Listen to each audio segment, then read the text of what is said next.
ఈ పివి సునీల్ కుమార్ ఉన్నాడు కదా క్యారెక్టర్ ఆర్టిస్ట్ బురదొబ్బినాడు ఏమని ఒక ఎయిమ్లెస్ ఆర్గనైజేషన్ పెట్టుకుని నిన్న సాయంత్రం వాళ్ళందరికీ చెప్పాడు ఏంటంటే ఇవాళ నుంచి అంబేద్కర్ గారి విగ్రహాల దగ్గర రఘురామకృష్ణరాజుపై ఎంక్వైరీ చేయాలి. జరుగుతుంది కదా, జరిగిపోయింది కదా, చేసుకుంటాడు, ఛార్జ్ షీట్ వేస్తారు.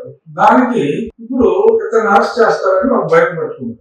రేపు వేసేస్తారు. ఎందుకంటే ఎవిడెన్స్ అన్ని క్లియర్ గా ఉన్నాయి. చాలా స్పష్టంగా ఒక డిఎస్పీ స్థాయి అధికారి, ఎస్ఐ స్థాయి అధికారులు, కానిస్టేబుల్స్ స్పష్టంగా ఆ సంఘటన జరిగిన తర్వాత ఎవరన్నా మాట్లాడితే ఎవరన్నా చెప్తే చంపేస్తాను అని చెప్పి ఈ సునీల్ కుమార్ బెదిరించాడు అన్న 164 స్టేట్మెంట్ మ్యాజిస్ట్రేట్ ఎదురుకుండా దేవుడు వారు కాపాడాడు.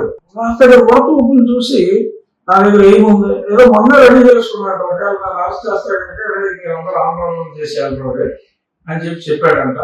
ఇవాళ నుంచి అంబేద్కర్ గారి విగ్రహాల దగ్గరికి వెళ్ళి వీళ్ళు అంబేద్కర్ గారి ఆశయానికి వ్యతిరేకంగా మరి ఏంటంటే దళిత క్రిస్టియన్లకి రిజర్వేషన్లు ఎవరా చూస్తే మాట్లాడు. ఆయన రాసిన రాజ్యాంగం గురించి నేను మాట్లాడుతున్నా.